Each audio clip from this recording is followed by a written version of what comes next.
The images from France over the recent months have seemed hellish enough, and so far this year the French have done a fine job portraying their country as broken. The first over a rise in the retirement age, and the second over the fatal police shooting of a 17-year-old.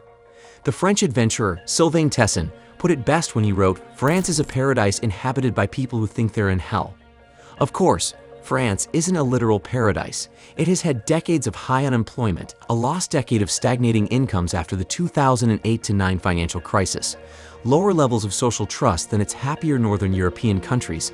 On ne peut pas faire de paris sur l'avenir de nos retraites. Cette réforme est nécessaire. A population shifting away from rural towns towards urban centers, and a slow, rolling recognition of its relative decline on the global stage. But there is a major difference between the positive views of France held by tourists, foreigners living in France, and the negative and alarmist views of France that are often expressed in the country itself.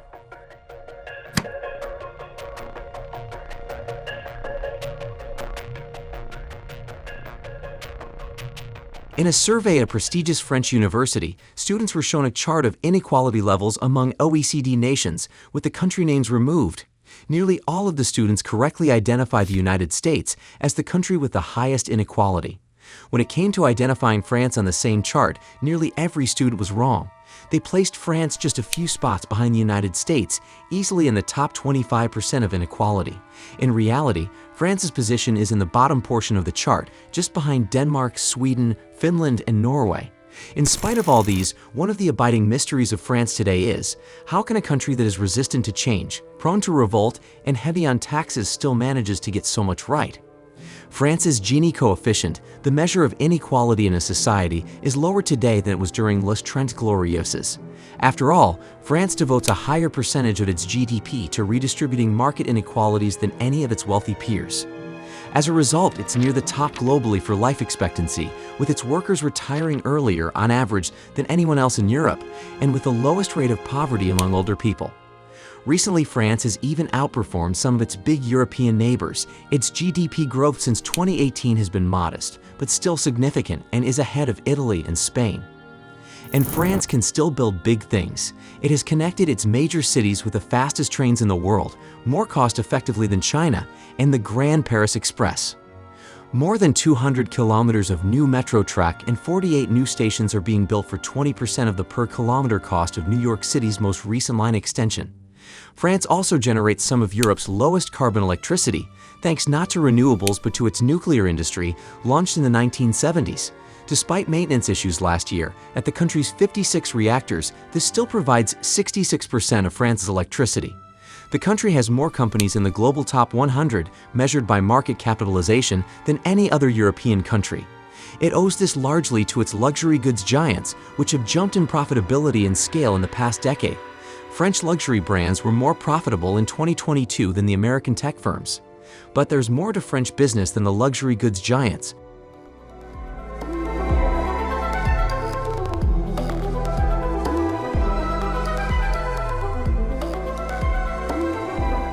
France is also home to the Eurozone's most valuable bank, BNP Paribas. Between 2017 and 2022, the country increased its share of global arms exports by 4 points to 11%. Last year, France registered more patents than the average of its big European neighbors, and nearly twice as many as Britain. When you adjust economic performance for climate footprint, France leads all of its neighbors.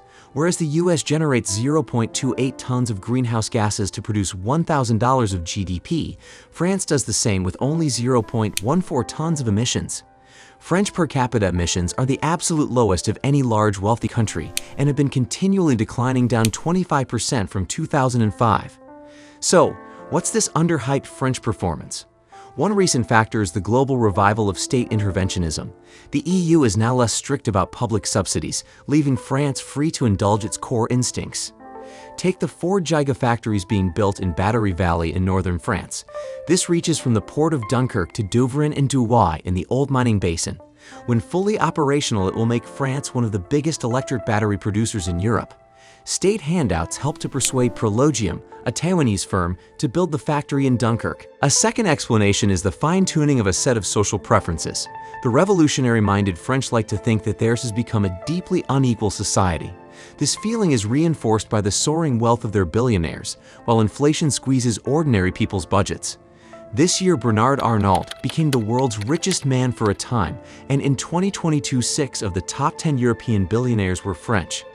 The French poverty rate is well below the average of its European neighbors and little over half America's. Reason being, the French state still takes more in taxes as a share of GDP than any OECD country and devotes more to social spending.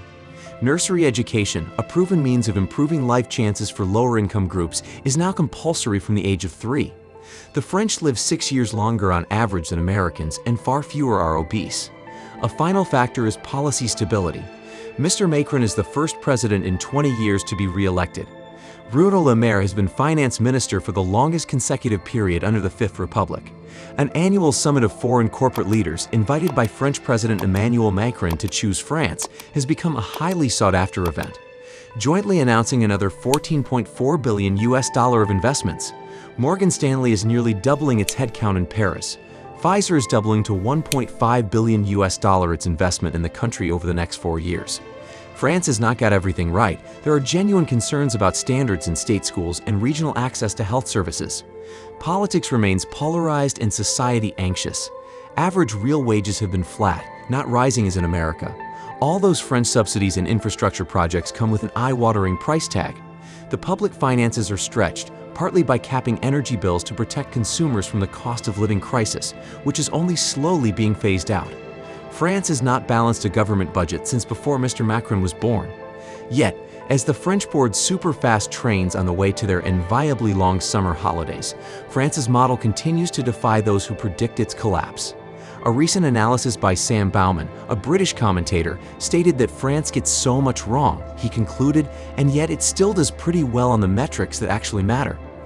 Endless optimism can seem boastful to those who are struggling, while a negative narrative at least acknowledges their pain. But this narrative can make perception more powerful than reality, and dangerously so. How sad if the real narrative about France, a remarkably successful social democracy, were lost to the lowest common denominator of the challenges it faces. But far more worrying is that an angry debate, often played out in the media on skewed terms, is monopolizing attention and sapping the country of the social trust needed for flexibility, creative public policy, and to resist populists selling a siren song of C'était mieux avant.